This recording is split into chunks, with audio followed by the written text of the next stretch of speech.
क्या से क्या हो गया बेवफा तेरे प्यार में। नमस्कार महाराष्ट्राच्या जिवंत हृदयाच्या सळसळत्या रक्ताच्या भावी अधिकारी कर्मचारी पोलिसांनो, कसे आहात सगळे? मी राहुल भैसडे महाराष्ट्र अकॅडमी तर्फे सर्वांचं मनापासून स्वागत करत आहे। आपल्या यूट्यूब चॅनलवर आपण एक सिरीज चालू केलेली आहे ज्यामध्ये चालू घडामोडीचे प्रश्न व त्याचं सखोल असं स्पष्टीकरण घेत आहोत। या वर्षी झालेल्या पोलीस भरतीमध्ये विचारले गेलेले चालू घडामोडीचे हे प्रश्न आहेत मित्रांनो। त्याचा फायदा तुम्हाला काय होणार आहे? तर प्रश्न डायरेक्टली रिपीट होतोय, त्याचसोबत ते मुद्दे तुम्हाला कळत आहेत, म्हणजे आपल्याला पॅटर्न कळणं फार गरजेचं आहे। 25 पैकी 25 मार्क मिळवण्यासाठी चालू घडामोडी मध्ये जो तरबेज असतो, ज्याला माहिती आहे की या मुद्द्यावर प्रश्न येणार म्हणजे येणार, तोच 25 पैकी 25 मार्क मिळवत असतो। बाकी वर्षभर तुम्ही जीएसजीकेचा अभ्यास करतच असतात। आपण याच सिरीज नंतर लगेच जीएसजीके जे तुम्हाला प्रश्न विचारले गेलेले आहेत की ना, जनरल स्टडीज मध्ये किंवा जनरल नॉलेज मध्ये 25 पैकी एकूण समजा विचारात घेतले तर 20 एक प्रश्न जे त्यावरही स्पष्टीकरण घेत आहोत। म्हणजे या वर्षी झालेल्या सर्व प्रश्नपत्रिका त्यातील जीएसजीके जे आहे एकदम जबरदस्त असं तरबेज करून ठेवणार आहे मित्रांनो। अजिबात घाबरायचं नाहीये। सबस्क्राईब केलं नसेल तर लगेच सबस्क्राईब करा, जास्तीत जास्त विद्यार्थ्यांना शेअर करा आणि लेक्चर जर आवडलं तर लाईक करा मित्रांनो। पहिला प्रश्न बघा, 101 नंबरचा आहे। समृद्धी महामार्ग कोणत्या दोन शहरांना जोडतो? जर तुम्ही 1 ते 100 प्रश्न जर बघितले 1 ते 5 या आपल्या व्हिडिओज मध्ये, तर लगेच तुम्हाला कळेल की या समृद्धी महामार्ग या मुद्द्यावर आतापर्यंत हा तिसरा प्रश्न आहे। याचं योग्य उत्तर आहे मुंबई नागपूर। तुम्हाला विचारलं गेलेलं एकूण लांबी किती आहे?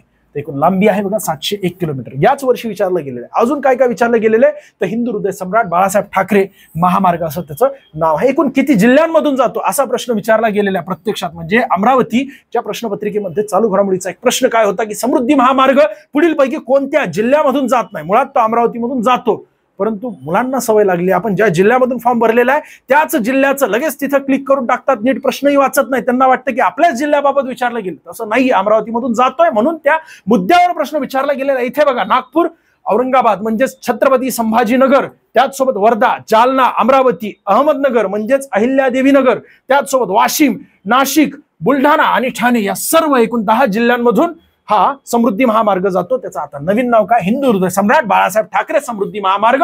एकूण जर विचारात घेतलं तर प्रत्यक्षात 10 जिल्ह्यांमधून जातो आणि अप्रत्यक्ष मध्ये म्हणजे एकूण 14 जिल्ह्यांना सुद्धा जोडतो, बाकीचे सर्व जिल्ह्यांना। एकूण किती? तर 24 जिल्ह्यांशी संबंधित आहे हा समृद्धी महामार्ग।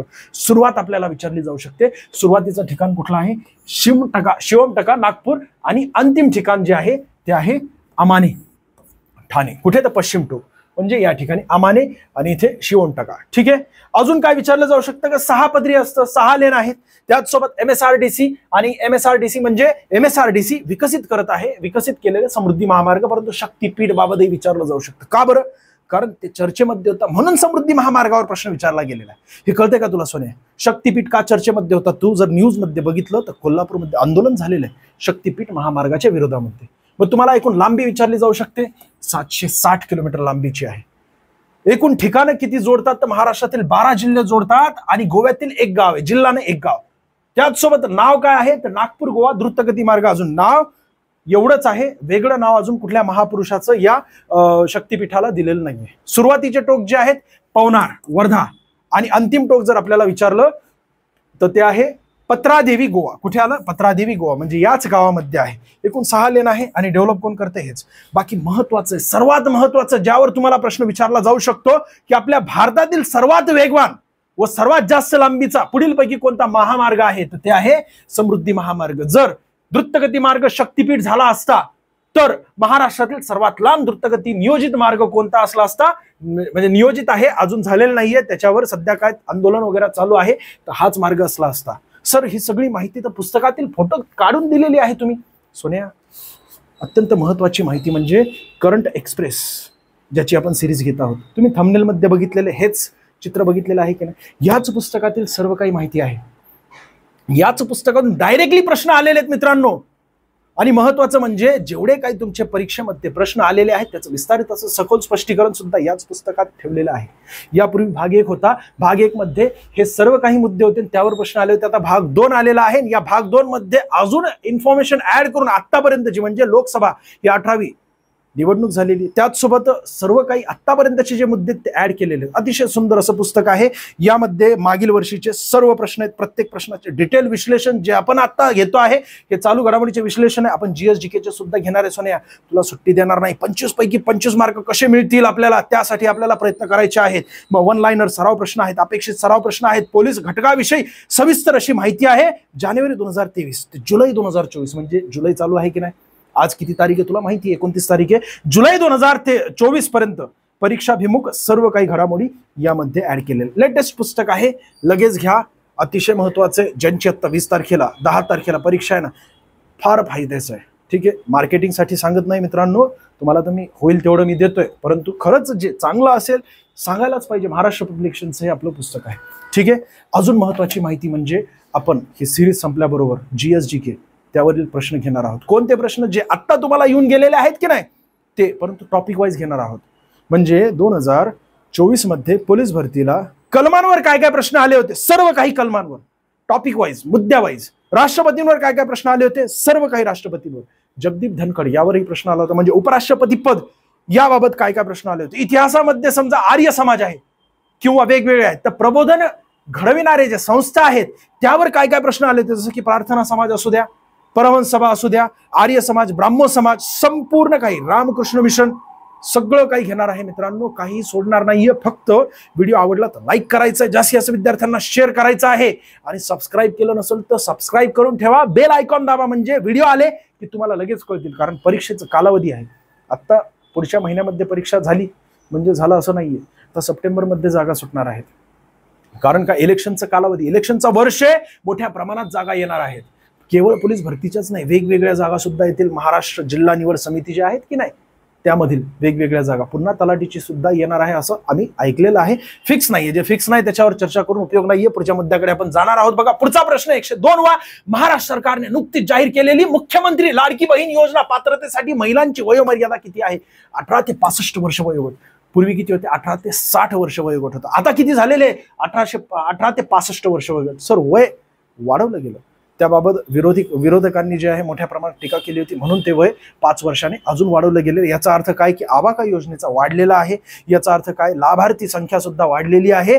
महिला जर कालपर्यंत विचार केला, म्हणजे काल संध्याकाळी मी न्यूजमध्ये बघितलं होतं की या योजनेअंतर्गत किती महिलांनी आपल्या महाराष्ट्रातील रजिस्ट्रेशन केलेलं आहे, तर 1,20,00,000 महिलांनी जे आहे मित्रांनो रजिस्ट्रेशन केले या योजनेअंतर्गत. प्रत्येकाला 1,500 रुपये महिना द्यायचा आहे. म्हणजे जोक नाहीये. किती मोठ्या प्रमाणात आपल्या अर्थव्यवस्थेवर किंवा आपल्या जी तिजोरी आहे ना महाराष्ट्र सरकारची, त्याच्यावर किती मोठा लोड आहे. ठीक आहे, पण तरी सुद्धा गरजेचं असेल तर ठीक आहे, काय अडचण नाहीये, आपण त्यावर काय बोलू शकत नाही. पण 1500 महिना मिळणार आहे. आपल्याला त्या मुद्द्याकडे जायचं नाही. आपल्याला कोणत्या मुद्द्याकडे जायचे? परीक्षेत प्रश्न विचारला जाऊ शकतो. चर्चेतील मुख्यमंत्री लाडकी बहीण योजना 18 ते 65 वर्ष वयोगट, यावर अजून काय काय विचारलं गेलेलं आहे, तर यावर विचारलं जाईल. नारी शक्ती दूत ऍप.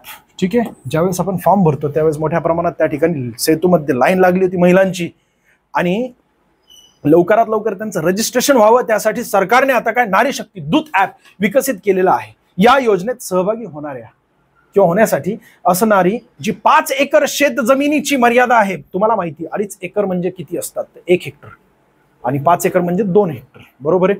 आता ही मर्यादा जी ती काढून टाकण्यात आली. परंतु एक विषय ज्यावर तुम्हाला प्रश्न विचारला जाऊ शकतो तो म्हणजे काय, तर 2.5 लाख वार्षिक उत्पन्न त्यापेक्षा जास्त असू नये त्या महिलेचं. ठीक आहे, त्याच वेळेस ती काय करू शकते, या योजनेचा लाभ घेऊ शकते. ठीक आहे, प्रतिमाह 1,500. यावरही प्रश्न विचारला. आता वयावर विचारला, यावर विचारण्याची शक्यता आहे, यावर विचारण्याची शक्यता आहे. बाकी विधानात प्रश्न विचारला तर 5 एकर शेत जमिनीची मर्यादा काढलेली आहे का, तर यस, ते विधान बरोबर असेल. पुढचा मुद्दा बघा, 103वा प्रश्न. सी डोम हवाई संरक्षण प्रणाली कोणत्या देशाने विकसित केलेली आहे? याचं योग्य उत्तर मित्रांनो पर्याय क्रमांक 1 इस्रायल. बघता क्षणी लगेच क्लिक व्हायला पाहिजे, कारण काय मोठ्या प्रमाणात चर्चेमध्ये होतं. मग इस्रायल बाबत आपण समजून घेतलं, मग यावर विचारलं जाऊ शकतं. हवासोंग 15 या आंतरखंडीय क्षेपणास्त्राची चाचणी उत्तर कोरिया या देशाने केली. सर, हे क्षेपणास्त्र ते तसलं तंत्रज्ञान जे सायन्स अँड टेक आपल्याला आपल्या डोक्याच्या वरून जातो. सर, मी काय करू, GSLV पाठ करू की PSLV पाठ करू की नेमकं काय काय करू? सर, काहीच नाही, टेन्शन घेऊ नकोस सोन्या. जे लेटेस्ट पॉईंट आहेत की नाही ते सर्व काही आपण आपल्या लेक्चरमध्ये घेतो आहोत.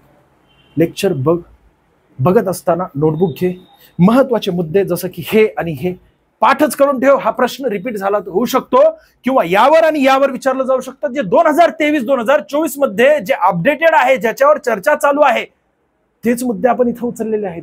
गॅरंटी आहे मित्रांनो, याच्या पलीकडे जाणार नाही. फक्त एवढं बघ, मुद्दे लक्षात घे आणि ज्या वेळेस परीक्षा झाली आणि झाल्यानंतर जर प्रश्न आले तर कमेंट्स करून फक्त एवढं तरी सांग की सर तुम्ही सांगितलेलं ते आलं होतं. कमीत कमी बाकीच्या विद्यार्थ्यांना मोटिवेशन मिळेल. ठीक आहे. आणि आम्हालाही फार आनंद होतो मित्रांनो. आम्ही जे काही घेतलेलं आहे ते सर्व काही जसंच्या तसं आलं ना, फार आनंद होतो. जसं की 25 तारखेला अनेक विद्यार्थ्यांचे फोन आले की सर परीक्षेमध्ये जे काही प्रश्न आले होते चालू घडामोडीचे, तुम्ही जी सिरीज घेत आहात त्यातील जसेच्या तसे प्रश्न आले आणि काही प्रश्न जे आहेत ते डायरेक्टली याच्यामध्ये आले, म्हणजे एक्सप्लेनेशन. म्हणजे तुमचा बऱ्यापैकी, मी उगाच स्वतःचं सांगून आणि ते तसलं काय आपल्याला घेणं नाही देणार. खैबर हे बॅलिस्टिक क्षेपणास्त्र इराण या देशाने, खैबर म्हटलं तर इराण पाठ करायचं. पासोंग 15 म्हटलं की काय पाठ करायचं? उत्तर कोरिया पाठ करायचं. उत्तर कोरिया. ठीक आहे. पुढच्या मुद्द्याकडे आपण जाणार आहोत. उत्तर कोरिया जो आहे ना, UNO म्हणजे युनायटेड नेशन ऑर्गनायझेशनचा सदस्य देश नाहीये. ठीक आहे. त्या उत्तर कोरियावर मोठ्या प्रमाणात निर्बंध घातले गेलेले आहेत. WTO ने सुद्धा, वर्ल्ड ट्रेड ऑर्गनायझेशनने सुद्धा. ठीक आहे. कारण काय की तिथून व्यापार केलाच जात नाही. म्हणजे त्या देशाचा व्यापार जो आहे तो आयात निर्यातीवर होईल तेवढा कमीच चालतो. जास्तीत जास्त चीन सोबत चालतो. ठीक आहे. चीन मोठ्या प्रमाणात त्यांना सहकार्य करतं. आता हायड्रोजन बॉम्ब ज्यांनी बनवला होता ना, हायड्रोजन बॉम्बची चाचणी ज्यांनी केली होती आपल्या देशामध्ये सर्वात पहिले, आपल्या जगामध्ये पहिल्यांदा, तर ते म्हणजे उत्तर कोरिया. यांचे जे अध्यक्ष आहेत त्यांचं कमेंट्समध्ये तुम्हाला सांगायचे नाव काय आहे विचारलं जाऊ शकतं, कारण हे चर्चेमध्ये, त्यामुळे अध्यक्ष सुद्धा विचारले जाऊ शकतात. तुम्हाला माहित नसेल मी लेक्चरच्या शेवटी सांगेल. पुढचा मुद्दा बघा. 104 वाढवण बंदर हे कोणत्या जिल्ह्यात बांधले गेलेले? पालघरची परीक्षा. पालघर म्हणजे मीरा भाईंदरची परीक्षा. डायरेक्ट सेम टू सेम प्रश्न आला होता की नाही, यातही आलेला आहे की नाही. म्हणजे विचार करण्यासारखी गोष्ट आहे की वाढवण बंदर किती महत्वाचं आहे सोन्या. का बरं महत्वाचं आहे? कारण काय तर वाढवण बंदराला पर्यावरण विभागाकडून मंजुरी मिळाली. दुसरं म्हणजे असं की सध्या एकूण 13 बंदर आहेत की नाही. आता वाढवण हे 14वं झालेलं आहे आणि आपल्या देशातील सर्वात मोठं बंदर आहे. आयात निर्यातीसाठी अत्यंत महत्वाचं असं स्थान असतं. देशातील 14वे व महाराष्ट्रातील 3रे आंतरराष्ट्रीय बंदर. हे अजून परीक्षेच्या पूर्वीचं पुस्तक आहे बरं का सोन्या, भाग 1, आणि त्यातील मुद्दा आहे तो ऍड केलेला भाग 2 मध्ये. पण भाग 1 बघा, त्यामधील ही माहिती आहे आणि विचारले गेलेले आहे की नाही. वाढवण हे डहाणू तालुक्यात, जिल्हा पालघर, महाराष्ट्रामध्ये असून केंद्रीय कॅबिनेटनी याला मंजुरी दिलेली आहे. केंद्रीय कॅबिनेट तसंच पर्यावरण विभाग जो आहे त्यांनी सुद्धा मंजुरी दिली. या बंदरामुळे 76,220 कोटी रुपयांची गुंतवणूक होणार आहे. 12 लाख लोकांना रोजगार संधी उपलब्ध होणार आहे. जवाहरलाल नेहरू पोर्ट ऑथॉरिटी म्हणजे JNPA आणि महाराष्ट्र मेरीटाईम बोर्ड MMB द्वारे हे बंदर विकसित करण्यात. मुळात बघा एकूण किती बंदर आहेत आपल्या देशामध्ये, तर 14 बंदर आहेत. ठीक आहे. इथे जर लक्ष दिलं, एक ऍड करायची राहिलेली इमेज ऍड केलेली का नाही केलेली, बंदरांची नावं सुद्धा होती. ठीक आहे, काय अडचण नाहीये. पण महत्वाचं म्हणजे हे जे बंदर आहेत, पूर्वेला 6, पश्चिमेला, इथे पश्चिमेला 6, पूर्वेला 6, एक पोर्ट ब्लेअर. किती झाले रे? इथे 6, इथे 6 आणि 1 किती होतात? तर 13 बंदर. आणि वाढवण हे कुठे? तर पालघर या ठिकाणी. पालघरच्या कोणत्या तालुक्यामध्ये आहे? तर तालुका डहाणू तालुका, जिल्हा पालघर या ठिकाणी वाढवण बंदर आहे. म्हणजे आता किती झाले या ठिकाणी? 7 झाले. आपल्या महाराष्ट्रात किती झाले? 3 बंदर झाले. आणि प्रमुख बंदरांमध्ये सर्वात मोठं बंदर कोणतं आहे? म्हणजे या 14 पैकी सर्वात मोठं बंदर कोणतं? वाढवण बंदर. ते आपल्या महाराष्ट्रात आहे सोन्या. आणि म्हणून तुला विचारलं गेलेलं जवाहरलाल नेहरू जे JNPT एक आहे, दुसरं मुंबई बंदर एक आहे आणि तिसरं म्हणजे हे वाढवण बंदर. आपल्या महाराष्ट्रात एकूण 3 बंदरं झालेली आहेत. 105वा प्रश्न. पेमा खांडू हे कोणत्या राज्याचे मुख्यमंत्री आहेत? अरे चर्चेमध्ये होते ना सोन्या, त्यामुळे तुला 100% विचारलं जातं. ते केवळ पेमा खांडू यांच्यावर काय प्रश्न विचारला गेलेला आहे? तर हे कोणते मुख्यमंत्री? अरुणाचल प्रदेशचे आहेत. तर अरुणाचल प्रदेशची राजधानी कोणती? इटानगर आहे. आसामची दिसपूर आहे. म्हणजे जे पूर्वेकडील राज्य आहे ही इमेज दिसते का तुम्हाला? या इमेज मध्ये जे डार्क केलेलं तेवढंच महत्वाचं आहे. अगोदर डार्क केलेलं बघ ना सोन्या, अरुणाचल प्रदेश आत्ताच लेटेस्ट आहे, पेमा खांडू. मग इथे डार्क केलेले यावर प्रश्न विचारला जाऊ शकतो सिक्कीम. कारण काय की आता हे चर्चेमध्ये आहेत, लेटेस्ट आहेत, इलेक्शन झालेले आहेत, म्हणून तुम्हाला विचारलं जाऊ शकतं. प्रेमसिंग तमांग. त्यानंतर ओडिशा राज्याचे सध्याचे मुख्यमंत्री मोहन चरण मांझी. ठीक आहे. अजून डार्क कुठे केलेले? या ठिकाणी केलेले बघ, आंध्र प्रदेश चंद्राबाबू नायडू. ठीक आहे. महत्वाचं काय मित्रांनो की जे चर्चेमध्ये आहे तेवढंच वाचा. तुम्ही काय करत असता? सर्व मुख्यमंत्री पाठ करत असतात, सर्व राज्यपाल पाठ करत असतात, सर्वांचे जे आहेत त्या ठिकाणी राजधान्या पाठ करत असतात. आपल्याला विशेषतः ज्यावेळेस आपण GS-GK चे प्रश्न घेऊ ही सिरीज, आणि त्यासोबतच ते सुद्धा आपल्याला सिरीज लगेच चालू करायची, 2-3 दिवसात चालू करणार आहोत, त्याच वेळेस तुम्हाला कळेल की बाबा कोणत्या राजधान्या विचारल्या जात आहेत. तर पूर्वेकडील राजधान्या आपल्याला विचारल्या जात आहेत. जसं की बघा, अरुणाचल प्रदेशची इटानगर, त्रिपुराची अगरतळा आहे, नागालँडची कोहिमा आहे, मणिपूरची इम्फाळ आहे, मिझोरमची आयझोल आहे, आसामची दिसपूर आहे, मेघालयची शिलाँग आहे आणि सिक्कीमची गंगटेक. अतिशय सुंदर अशी ट्रिक आहे, आयुष्यात कवा तू सोन्या विसरणार नाहीये. ती ट्रिक मी तुला सांगेल, परंतु आता आपलं चालू घडामोडीचं चालू आहे. यामध्ये आपल्याला जे आहे इथे मोठ्या प्रमाणात वेळ जाऊ शकतो, त्यासाठी आपण तिथे जाऊया. चालू घडामोडीचा पुढचा प्रश्न बघण्यापूर्वी आपण बघा, पेमा खांडू हे अरुणाचल प्रदेशचे आहेत, त्यानंतर ओडिसाचे मुख्यमंत्री मोहन चरण मांझी आहेत. बघ ना सोन्या, आहे की नाही? त्याचसोबत बघा, सिक्कीमचे मुख्यमंत्री प्रेमसिंग तमांगा आहेत, चर्चेमध्ये आहे, विषयच नाहीये. आणि आंध्र प्रदेशचे मुख्यमंत्री चंद्रबाबू नायडू आहेत. बाकी कुठे डार्क केलेलं आहे का? अरे सोन्या, हे सगळं काही जे नोट्स बनवत असतात की नाही, किंवा जे पुस्तकं बनवत असतात की नाही, ते आपली टीम ही मुळात मुख्य परीक्षा 2 वेळेस दिलेली, 3 वेळेस दिली MPSCची, आणि मोठ्या प्रमाणात 10-10 वर्षांचा अनुभव असतो त्यांना. आणि त्यावेळेस ते बऱ्यापैकी अनुभवाचा वापर करून, म्हणजे मागच्या प्रश्नपत्रिका अनालिसिस करून सुंदररित्या असं एक सिलेबस डिझाईन करतात आणि त्यानुसार हे नोट्स बनवत असतात. आणि त्याचा फायदा तुम्हाला डायरेक्टली होत आहे. प्रश्न मी विथ प्रूफ दाखवेल तुम्हाला सोन्या. मी आता सांगितलं की नाही, विथ प्रूफ दाखवलं. तशाच प्रकारे अजून पुढे अजून वेगवेगळ्या परीक्षेत विथ प्रूफ तुम्हाला हे पूर्वी रेकॉर्ड झालेलं, त्यानंतर तुम्हाला स्क्रीनशॉट दाखवेल. बघा, 106वा प्रश्न, गुगल कंपनीच्या CEO नाव काय आहे? अतिशय सुंदर असा प्रश्न आहे. सत्या नडेला आहे की लक्ष्मी मित्तल आहे की सुंदर पिचाई आहे की इंद्रा नुई? तुम्हाला सुंदर पिचाई आणि सत्या नडेला या ठिकाणी 100% तुमचं कन्फ्युजन झालं असेल. सुंदर पिचाई हे गुगलचे आहेत, तर सत्या नडेला मायक्रोसॉफ्टचे आहेत. पुन्हा सांगतो बघा, सुंदर पिचाई गुगलचे CEO आहेत. CEO म्हणजे चीफ एक्झिक्युटिव्ह ऑफिसर, CEO. आणि मायक्रोसॉफ्टचे CEO कोण आहेत? सत्या नडेला आहेत. बाकी ऍपलचे टीम कुक आहेत. यांच्यापूर्वी ऍपलचे जे होते ते आपले, माझं नाव लक्षात नाहीये, परंतु होते ते CEO. अमेझॉनचे आहेत अँडी जेस्सी, हे लेटेस्ट आहेत. हे सुद्धा याच्यावर तुम्हाला प्रश्न विचारला जाऊ शकतो. IMP करतो. बाकी सत्या नडेला आपले भारतीय वंशाचे आहेत आणि सुंदर पिचाई सुद्धा आपले भारतीय वंशाचे आहेत, म्हणून त्यांच्यावर प्रश्न विचारण्याची दाट शक्यता आहे. बाकी सुंदर पिचाईवर तर विचारला गेलेला. महाराष्ट्र पोलीस दलाच्या पोलीस महासंचालक कोण आहेत? अरे 7 वेळा आतापर्यंत प्रश्न विचारलाय. 1 ते 7 म्हणजे 107 प्रश्नांपैकी 7 वेळा फक्त हाच प्रश्न रिपीट झालेला, जसाच्या तसा रिपीट झालेला. महाराष्ट्र पोलीस दलाच्या पोलीस महासंचालक कोण आहेत? तर श्रीमती रश्मी शुक्ला. का बरं? कारण त्या पहिल्या महिला आहेत जे या पदावर बसलेल्या आहेत. बरोबर आहे की नाही? महाराष्ट्र राज्याच्या सध्याच्या पोलीस महासंचालक रश्मी शुक्ला आहेत. त्या महाराष्ट्राच्या पहिल्या महिला पोलीस महासंचालक आहेत. पोलीस महासंचालक हे राज्यातील पोलीस प्रशासनातील सर्वोच्च पद असतं. महत्वाचं म्हणजे बाकीचे जे आहेत की नाही ते सुद्धा आपल्याला लक्षात ठेवणं गरजेचं आहे. जसं की CVC म्हणजेच केंद्रीय सतर्कता आयुक्त प्रवीण कुमार श्रीवास्तव आहे. कितवे ते 19वे. जर आपल्याला इथे विचारलं जाऊ शकतं तर याही ठिकाणी विचारण्याची दाट शक्यता आहे. मग सगळं पाठ करायचं का? अजिबात नाही. ज्या ठिकाणी डार्क केलं ना सोन्या तेवढंच वाच ना तू. महानिदेशक राष्ट्रीय जांच एजन्सी NIA सदानंद वसंत दाते आहेत. कोण? सदानंद वसंत दाते आहेत. बाकी या ठिकाणी डार्क केलेलं आहे Bharat electronics limited BEL Manoj Jain. मग ज्या ठिकाणी डार्क केलेलं याचा अर्थ काय की हे सध्या लेटेस्ट आत्ता नियुक्ती झालेली. बाकी जुनं वाचून उपयोग आहे का सोन्या? मग तुला विचारलं जाईल का आपल्या देशाचे पंतप्रधान सध्या कोण आहेत? अरे सोन्या, तुझी इच्छा जरी नसली ना तरी सुद्धा तू रोज सकाळी रेडिओ चालू कर, लगेच पहिला शब्द जो असतो त्यांचाच असतो. आलं लक्षात? म्हणजे बाळाचा जन्म झाला तर पहिला शब्द जो बोलेल ना विसरूनच देत नाहीत आपले माननीय श्री नरेंद्र दामोदरदास मोदी पंतप्रधान जे आहेत. दिवसभरातून 2 ते 3 वेळा ऐकूच येतात. म्हणजे त्यांचं नाव किंवा त्यांची बातमी किंवा काही ना काही ऐकूच येतं. आलं लक्षात? मग पुढच्या मुद्द्याकडे आपण जाणार आहोत. संभाजीनगर ग्रामीण पोलीस भरती जी आहे त्यामधील प्रश्नपत्रिका बघत आहोत. या वर्षी आत्ता या महिन्यामध्ये झालेली प्रश्नपत्रिका आहे. अटल सेतू हा मुंबईचा 6 लेन एक्सप्रेस हायवे आहे. तो मुंबईला कोणत्या शहराशी जोडतो? अटल सेतू समुद्रावरील सर्वात लांब ब्रिज आहे म्हणून महत्वाचा. सेतू म्हणजे ब्रिज असतो. बरोबर आहे? आपल्याला काय विचारलं? आणि यावर यापूर्वी सुद्धा प्रश्न विचारला गेला होता की नाही? तर अटल सेतू हा मुंबईचा 6 लेन एक्सप्रेस हायवे जो मुंबईला कोणत्या शहराशी जोडतो? तर कोणत्या? नवी मुंबईशी जोडतो. ठीक आहे. पर्याय क्रमांक 3 याचं योग्य उत्तर. अटल सेतू हा म्हणजे दक्षिण मुंबई ते नवी मुंबई.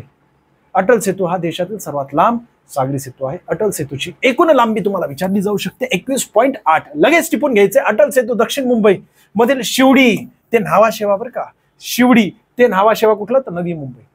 बघा पुन्हा एकदा सांगतो, दक्षिण मुंबईतील शिवडी ते नवी मुंबईतील न्हावाशेवा या 2 ठिकाणांना जोडतो. इंडियाज लॉंगेस्ट सी ब्रिज कोणता आहे तर हाच अटल सेतू. इथे दिसतोय तुम्हाला अशा प्रकारे. एकूण जर डेट ऑफ इनॉग्रेशन म्हणजेच केव्हा स्थापना झालेली इथे दिसते ना तुम्हाला रिबिन कापलेली, तर जानेवारी 12, 2024. 12 जानेवारी हा दिवस जो आहे राष्ट्रीय युवक दिवस म्हणून आपण साजरा करत असतो. कोणाच्या जन्मदिवशी तुम्हाला कमेंट्स करायची. पुढच्या मुद्द्याकडे आपण जाणार आहोत. बघा अत्यंत महत्वाचं आहे बरं का, कमेंट्स नक्की करत जा. 15 metre height from sea level म्हणजे समुद्राच्या सपाटीपासूनची उंची किती आहे तर 15 मीटर एवढी आहे.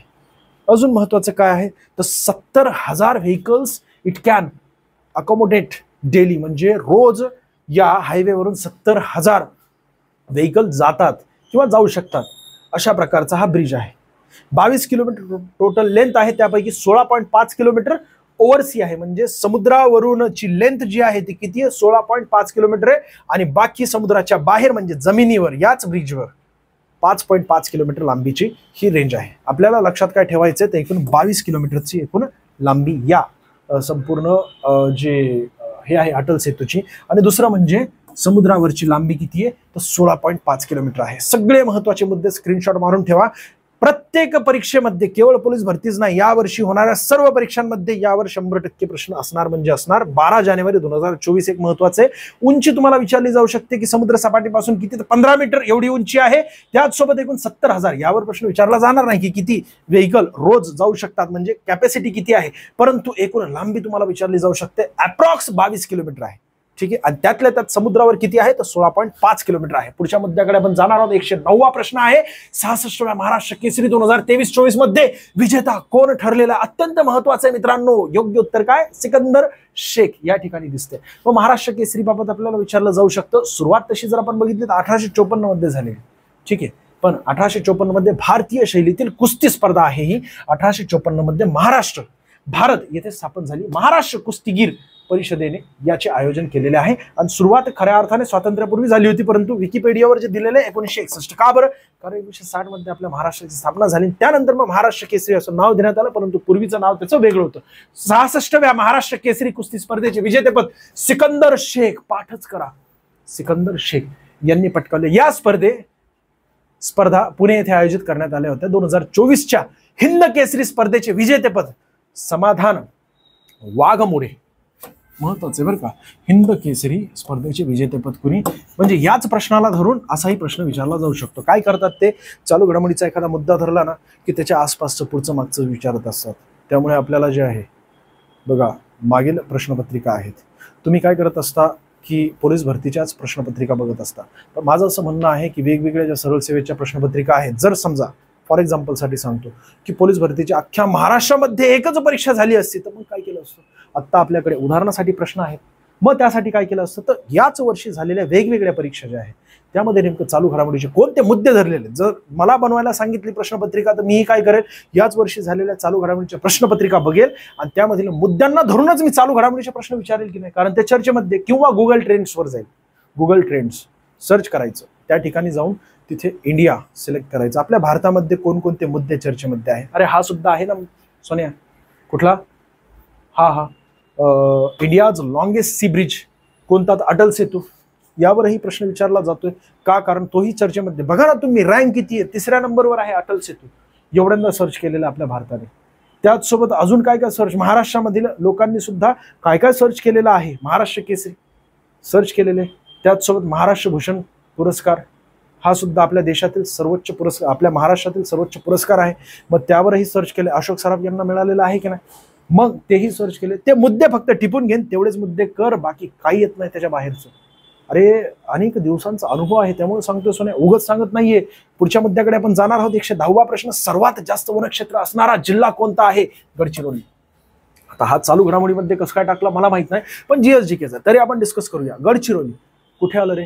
गडचिरोली आणि गोंदिया हे दोन्ही जिल्हे चिटकून आहेत आणि या दोन्ही जिल्ह्यांच्या सीमेवरून वाहणारी नदी कुठली आहे? इंद्रावती नदी आहे. हीच इंद्रावती नदी जी आहे ती महाराष्ट्र आणि म्हणजे महाराष्ट्राचा पूर्व भाग आणि छत्तीसगड या दोघांच्या सीमेवरून वाहते. हीच इंद्रावती नदी जाऊन सिरोंच्या मध्ये गडचिरोली ठिकाण, कुठे सिरोंच्या या ठिकाणी गोदावरीला जाऊन मिळते. गोदावरी, त्याच सोबत तापी आणि त्याच सोबत मांजरा या 3 अशा नद्या आहेत की त्या आपल्या महाराष्ट्राच्या बाहेर जाऊन पुन्हा महाराष्ट्रामध्ये प्रवेश करतात. ठीक आहे, इथपर्यंत कळालं. आता पुन्हा आपण गडचिरोलीवर येऊ. कसं लक्षात ठेवायचं सर्वात जास्त वनक्षेत्र? बघा, ज्यावेळेस तुम्ही घनता वाचत असता, घनता म्हणजे डेन्सिटी, 1 किलोमीटर स्क्वेअर मध्ये किती लोक राहतात त्याला लोकसंख्येची घनता म्हणतात. सर्वात कमी घनता कुठे आहे तर गडचिरोलीमध्ये आहे, काहीतरी 54 वगैरे आहे.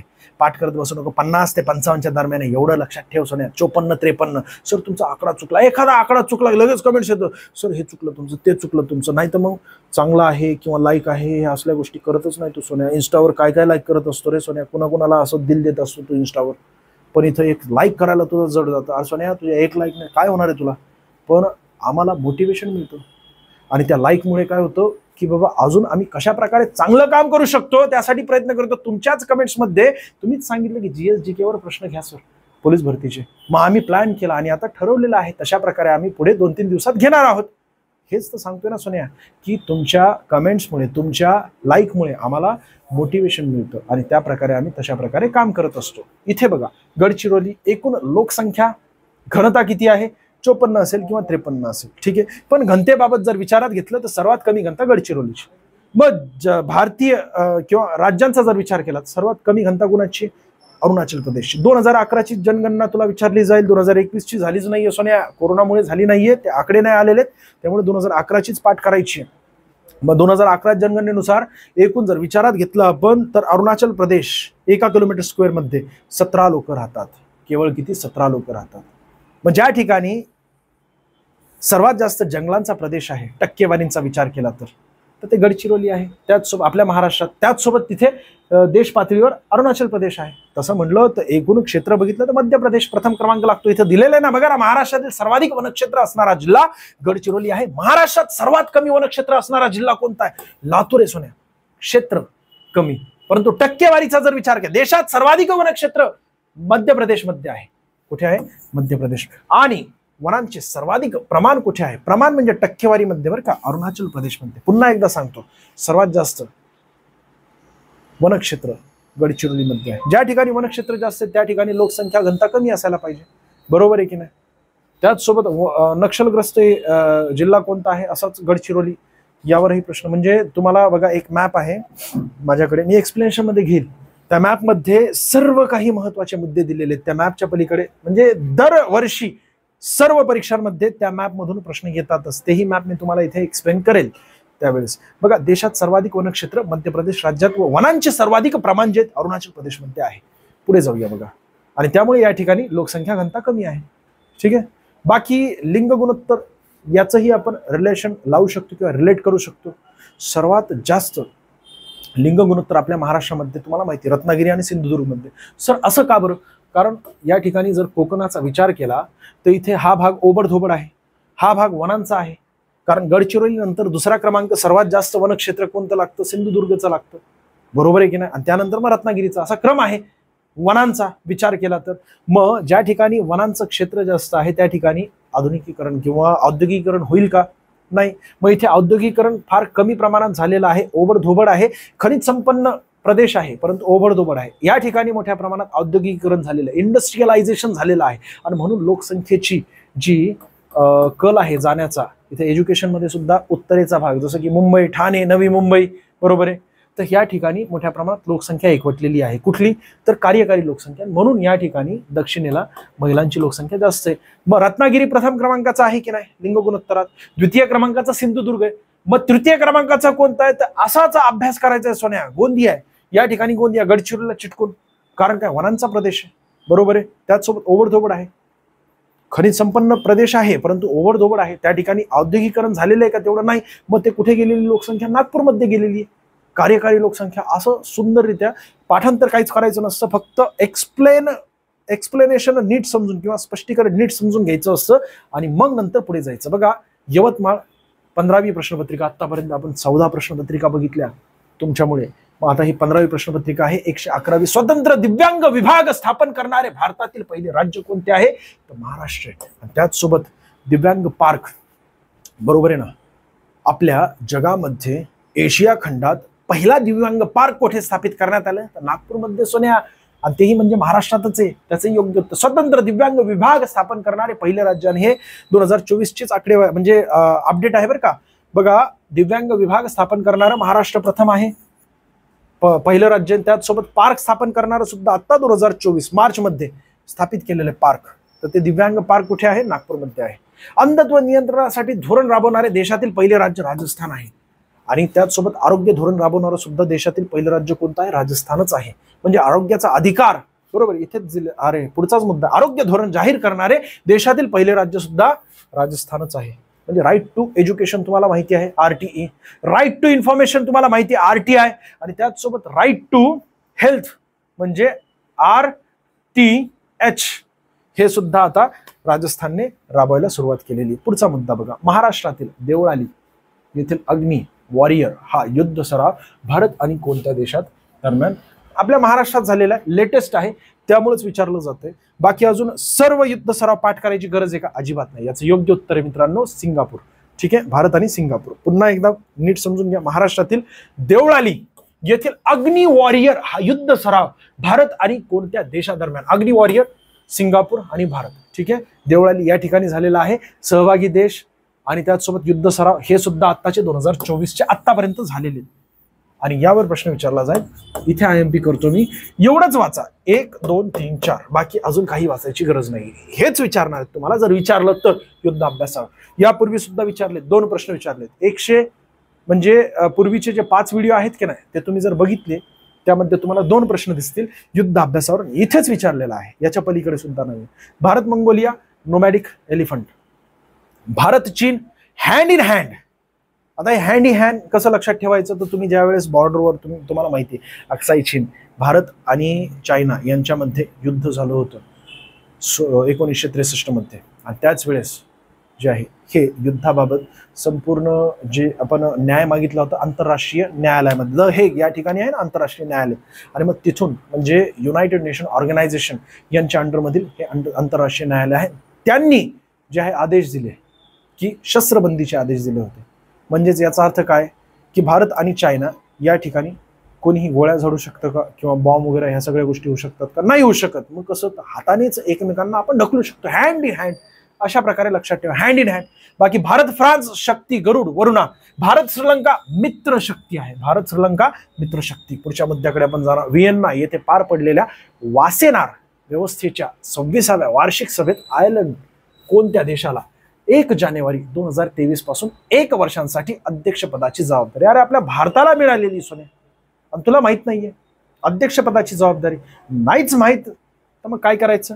पर्याय तर भारत आहे का बघायचं. अध्यक्षपदाची जबाबदारी जर विचारलेली असेल, दिलेली असेल, तर दुसऱ्या देशाची आपल्याला विचारण्याचा संबंधच नाहीये. आजपर्यंत एकही चालू घडामोडीचा असा प्रश्न दाखवा की पाकिस्तानला किंवा चायनाला अध्यक्षपदाची जबाबदारी मिळालेली आहे एखाद्या महत्वाच्या इंटरनॅशनल ऑर्गनायझेशनची, आणि तुला त्यावर प्रश्न विचारला.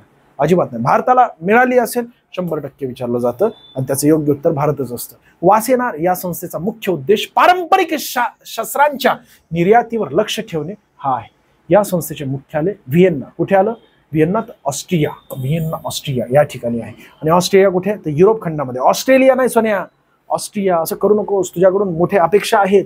पुढच्या मुद्द्याकडे आपण जाणार आहोत. 114वा प्रश्न आहे. भारताच्या अणुऊर्जा विभागाच्या वतीने 22 डिसेंबर 2022 रोजी अटल इन्क्युबेशन केंद्राची कोणत्या ठिकाणी सुरुवात करण्यात आलेली आहे? योग्य उत्तर आहे भाभा अणुशक्ती केंद्र, मुंबई. भाभा अणुशक्ती अणुसंशोधन केंद्र ही भारताची अणुसंशोधन संस्था. सगळं काही आपल्या पुस्तकात दिलेलं आहे सोन्या.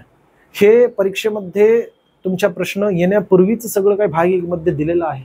विथ प्रूफ तुम्हाला यापूर्वी दाखवलं, अजूनही दाखवतो वाटलं असतं. मुख्यालय कुठे? ट्रॉम्बे, मुंबई या ठिकाणी. संस्थापक होमी भाभा आहे, आणि स्थापना केव्हाची? 1954ची. बाकी इस्रोची जर स्थापना तुम्हाला विचारली तर 1969ची, 1969. ठीक आहे. कसं लक्षात ठेवायचं? तर 2019 मध्ये जे चंद्रयान 2 पाठवला गेला होता त्याच्या लँडरला आपण विक्रम नाव दिलं होतं, आणि विक्रम नाव देत असताना आपण म्हणजे इस्रोने नाव दिलं होतं.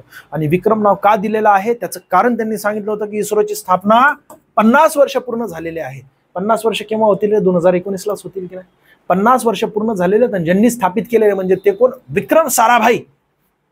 त्यांचं नाव आपण लँडरला देत आहोत. त्याचं कारण काय आहे तर हेच 50 वर्ष पूर्ण झाले इस्रोच्या स्थापनेला.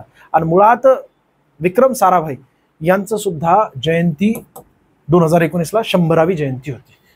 पुढच्या मुद्द्याकडे आपण जाणार. 26 जानेवारी 2023 पर्यंत जल जीवन मिशन अंतर्गत 11 कोटी ग्रामीण कुटुंबांना नळाद्वारे स्वच्छ पाणी पुरवण्यात आले.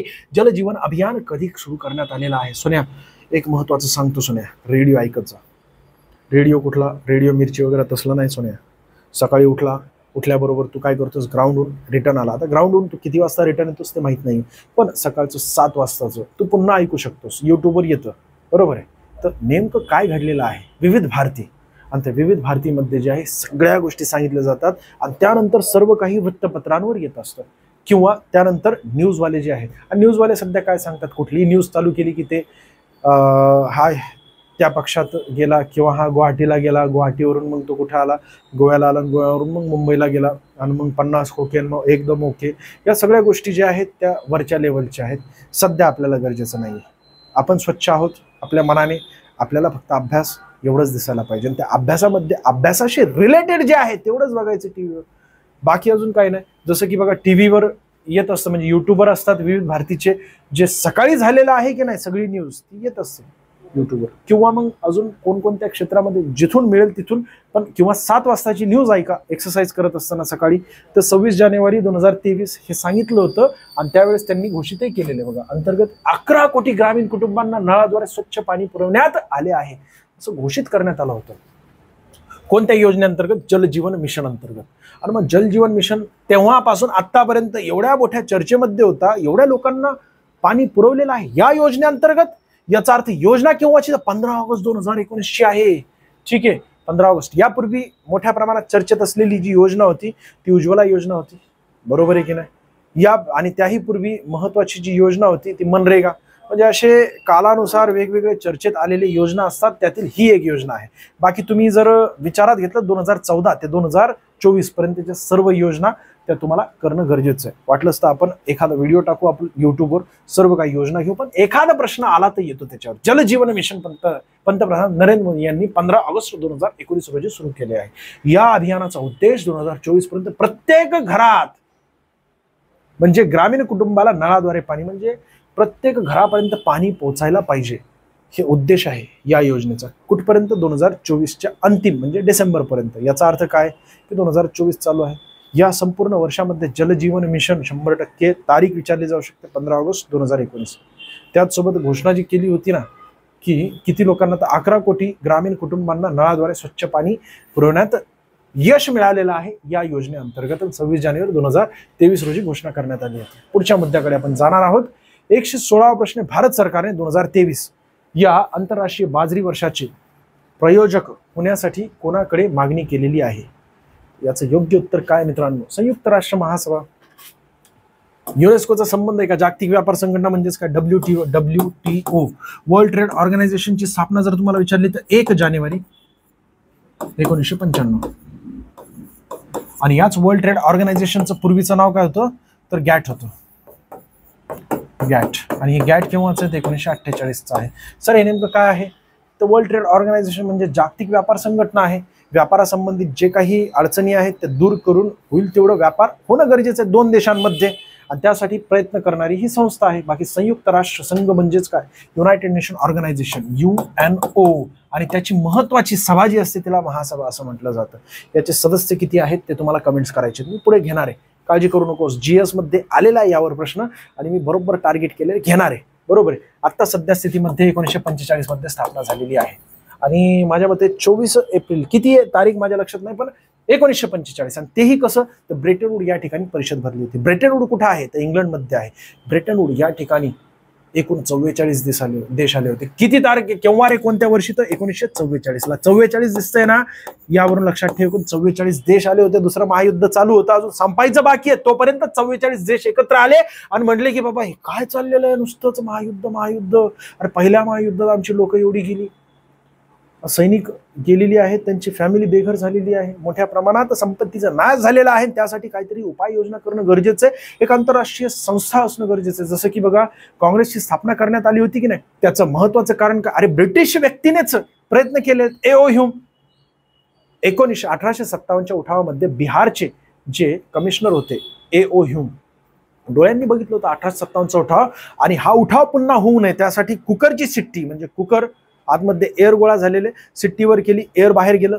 जर सिट्टीच नसती तर धमाका झाला असता. म्हणजेच काय की लोकांचं जे असंतोष आहे आपल्यापर्यंत पोहोचणं गरजेचं आहे, असं डफरिन लॉर्ड यांना सांगितलं होतं. म्हणजे तत्कालीन जे व्हॉइसरॉय होते ना, लॉर्ड डफरिन, यांना या ए.ओ. ह्यूम यांनी समजून सांगितलं. त्यानंतर मग पटवल्यानंतर मग आपल्या काँग्रेसची स्थापना, म्हणजे आपलं काँग्रेस म्हणजे त्यावेळेस राष्ट्रीय सभेची स्थापना झाली.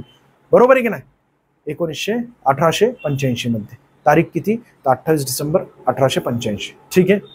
मग तशाच प्रकारे ही संस्था स्थापित करण्यात आली. वारंवार युद्ध होत आहेत की नाही, मग युएनओ मध्यस्थी असेल, हीच काय करेल, दोन देशांमधील जो वाद आहे तो मिटवायचा प्रयत्न करेल. काही अडचण आली युएनओ कडे जायचं. म्हणजे युएनओ म्हणजे युनायटेड नेशन ऑर्गनायझेशन, यांनी याच ब्रिटन परिषदेमध्ये ठरवण्यात आलं होतं. त्याचसोबत IMF आणि वर्ल्ड बँक म्हणजे इंटरनॅशनल मॉनिटरी फंड आणि वर्ल्ड बँक म्हणजेच WB, या दोघांची स्थापना जी याच ब्रिटन वूड परिषदेमध्ये ठरवण्यात आली होती. पुढे 1945 मध्ये दोघांची स्थापना करण्यात आलेली आहे. परंतु त्या दोघांनाही ब्रिटन वूड ट्विन्स असं म्हटलं. ट्विन्स म्हणजे अरे जुडवा असतं सोन्या ते. बाकी WHO म्हणजे वर्ल्ड हेल्थ ऑर्गनायझेशनचा आणि यांचा संबंध आहे का रे, बाजरी वर्षाचे प्रयोजन करण्यासाठी काही असतं. युनेस्को, युनायटेड नेशन ऑर्गनायझेशन तर्फे युनेस्को अत्यंत महत्वाची अशी संस्था आहे, जी आपले वर्ल्ड हेरिटेज साईट जी असतात की नाही ते त्याला दर्जा देत असते. आता सद्यस्थितीमध्ये 43 वर्ल्ड हेरिटेज साईट आसामचं निश्चित करण्यात आलेला आहे सोन्या. त्याचा व्हिडिओ मी बनवणार आहे इंस्टावर. ठीक आहे, तुला जर फॉलो करायचं असेल तर वर्दी फॅन क्लब, वर्दी फॅन क्लब बघा, माझा इंस्टाग्राम सांगतो तुला, वर्दी.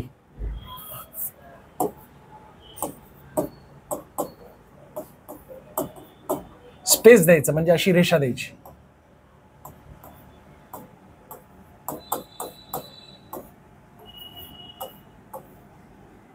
क्लब कॅपिटल मध्ये काढून देतो सगळं. आणि या आपल्या इंस्टाग्रामच्या जे अकाउंट आहे त्यामध्ये सर्व काही 1.5 मिनिटांमध्ये एक मुद्दे आपण कव्हर करतोय चालू घडामोडीची. सर्व काही त्यामध्ये कव्हर होणार आहे.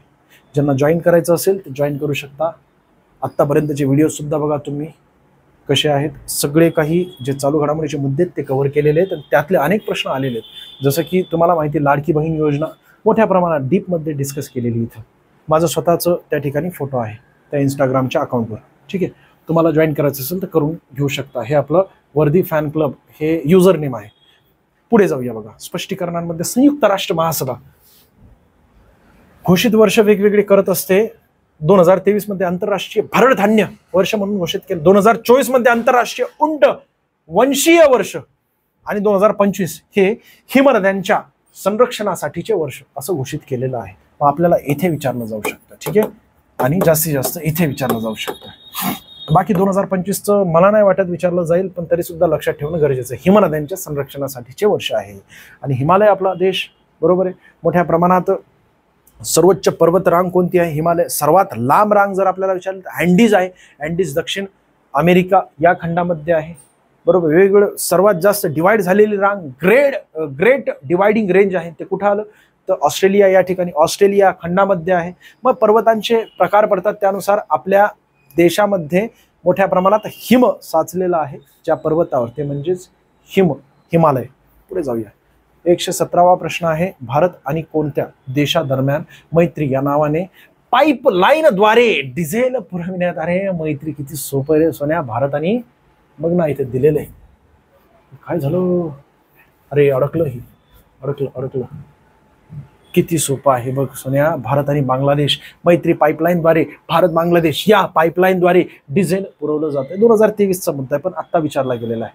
तापी गॅस पाईपलाईन प्रकल्प तुर्कमेनिस्तान. बघा बरं का, अतिशय महत्वाचं. जर मैत्री विचारलं जाऊ शकतं पाईपलाईन प्रकल्प, तर आपल्याला तापी बाबत विचारलं जाऊ शकतं. आणि टी वरून टी लक्षात ठेवायचं. तुर्कमेनिस्तान, अफगाणिस्तान, पाकिस्तान आणि भारत. बघा या ठिकाणी तुर्कमेनिस्तान, अफगाणिस्तान, पाकिस्तान आणि भारत आलं लक्षात, यांच्या दरम्यान आहे. बाकी तापी प्रकल्प नैसर्गिक वायूशी संबंधित आहे. कशाबद्दल आहे? नॅचरल गॅस, नैसर्गिक वायूशी संबंधित आहे. ठीक आहे, गॅसवर चालणारी आता टू व्हीलर सुद्धा आलेली, त्यावरही एक 1.5 मिनिटाचा रील बनवून टाकेल मी, काळजी करू नकोस सोन्या, त्यावरही प्रश्न येईल तुला. बजाजची आहे ती. 118वा प्रश्न, भारतातील पहिले डार्क नाईट स्काय रिझर्व कोठे स्थापित करण्यात आलेले? आत्ताच मी सांगितलं की नाही, डार्क नाईट स्काय कुठे आलं ते, तर लद्दाख या ठिकाणी आहे. हिमाचल प्रदेश नाही, कच्छ नाही, लद्दाख बरोबर आहे. पर्याय क्रमांक 2 या प्रश्नाचं योग्य उत्तर आहे. आणि भारताचे पहिले नाईट स्काय रिझर्व चांगथांग वन्यजीव अभयारण्यात आहे. तुम्हाला असा प्रश्न विचारला जाऊ शकतो की एशिया खंडातील पहिलं नाईट स्काय पार्क कोणत्या व्याघ्र प्रकल्पामध्ये आहे? बरोबर आहे की नाही, तर ते नागपूरमध्ये असून आहे. त्यावरही बनवलेले 1.5 मिनिटाची, तू बघून घे, त्यात संपूर्ण इन्फॉर्मेशन आहे. मला 100% वाटतं त्यावरही प्रश्न येऊ शकतो. तर नागपूरमध्ये आहे आणि आपल्या देशातील ते पहिलं, देशातीलच नाही तर एशिया खंडातील पहिलं आहे.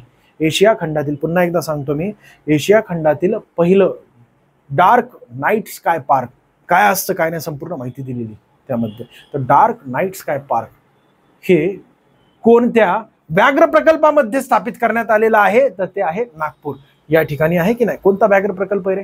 पेंच व्याघ्र प्रकल्प. पेंच नदी जाते, बरोबर आहे की नाही. पेंच व्याघ्र प्रकल्प केवळ आपल्या महाराष्ट्रात नाहीये, मध्य प्रदेशमध्ये सुद्धा आहे, परंतु महाराष्ट्राचा जो भाग आहे की नाही त्या ठिकाणी नाईट स्काय पार्क आहे तो.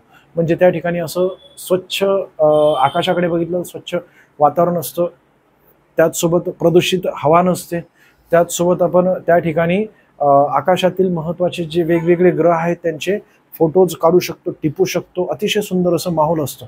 ठीक आहे, म्हणजे तुझ्या लगेच चेहऱ्यावर किंवा तुझ्या डोळ्यासमोर एक चित्र आलं असेल की काय सुंदर असं मैत्रिणीच्या हातामध्ये हात आहे, 2 जण बसलेले आहात, वर आकाशाकडे बघत आहात आणि असं सुंदर असं भविष्यातील वेगवेगळे स्वप्न रंगवत आहेत. आणि सोन्या जागा हो, तू कुठे आहेस?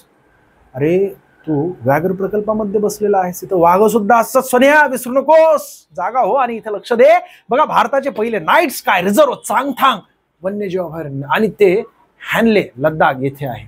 आपल्याला फक्त एवढंच लक्षात ठेवायचंय की भारतातील पहिले डार्क नाईट स्काय रिझर्व विचारलेला आहे. रिझर्व मध्ये फरक असतो, व्याघ्र प्रकल्प टायगर प्रोजेक्ट मध्ये फरक असतो. केव्हाच आहे रे ते? 1972चा आहे टायगर प्रोजेक्ट. ठीक आहे, ते पुढे बघूया आपण, जास्त डीप मध्ये जाऊन उपयोग नाहीये. इथे 119वा प्रश्न, शेतीमधील वहिवाटी संदर्भातील वाद संपुष्टात आणण्यासाठी महाराष्ट्र राज्य महसूल विभागामार्फत कोणती योजना अंमलात आणलेली आहे?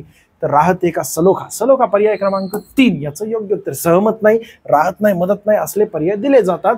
शेतीमधील वहिवाट संदर्भात वाद संपुष्टात आणण्यासाठी महाराष्ट्र राज्य महसूल विभागामार्फत सलोखा योजना राबवण्यात ग्रामीण भागातील विशेषतः शेतकरी कुटुंबातील जे लोक आहेत त्या सर्वांना, विद्यार्थी आहेत त्या सर्वांना माहिती आहे की सद्यस्थितीमध्ये किती मोठ्या प्रमाणात मोठा प्रश्न आहे हा. आणि खास करून सलोखा ही योजना अत्यंत महत्वाची आहे. ती कुणामार्फत आहे? तर महसूल विभाग, बरं का. ठीक आहे, पुढे जाऊया. बाकी 120वा प्रश्न, आसाम राज्याचे महान योद्धे लचित बोरफुकन यांची नुकतीच कितवी जयंती साजरी करण्यात आलेली आहे? तर 400वी जयंती आहे. लचित बोरफुकन अहोम राज्यातील एक हिंदू सेनापती होते. त्यांनी मुघल साम्राज्य विरोधी लढा दिला होता. आणि ते कुठले आहेत मित्रांनो? आसामचे. तुम्हाला असा प्रश्न विचारला जाऊ शकतो की लचित बोरफुकन हे पुढीलपैकी कोणत्या राज्याचे आहे? तर ते आसामचे. त्याचसोबत कितवी जयंती? 400वी जयंती आहे. मुघल साम्राज्य विरोधी सुद्धा त्यांनी लढा दिलेला आहे. ठीक आहे, व्हिडिओ कसा होता नक्की सांगा. जास्तीत जास्त विद्यार्थ्यांना शेअर करा. पुढे अजून प्रश्न येणार आहेत. रोज आपण व्हिडिओज घेत आहोत. आता पुढच्या व्हिडिओमध्ये अजून जास्त प्रश्न घ्यायचा आम्ही प्रयत्न करू. जास्तीत जास्त प्रश्न म्हणजे आतापर्यंत आपण एका व्हिडिओमध्ये जेवढे घेतोय त्यापेक्षा दुप्पट घ्यायचा आपण प्रयत्न करू. ठीक आहे, व्हिडिओ आवडला असेल तर लाईक कर सोन्या. जास्तीत जास्त विद्यार्थ्यांना शेअर कर. माझ्याकडून काय चुकलं असेल ना सोन्या बोलत असताना अनावधाने माफ करून दे. ठीक आहे, धन्यवाद.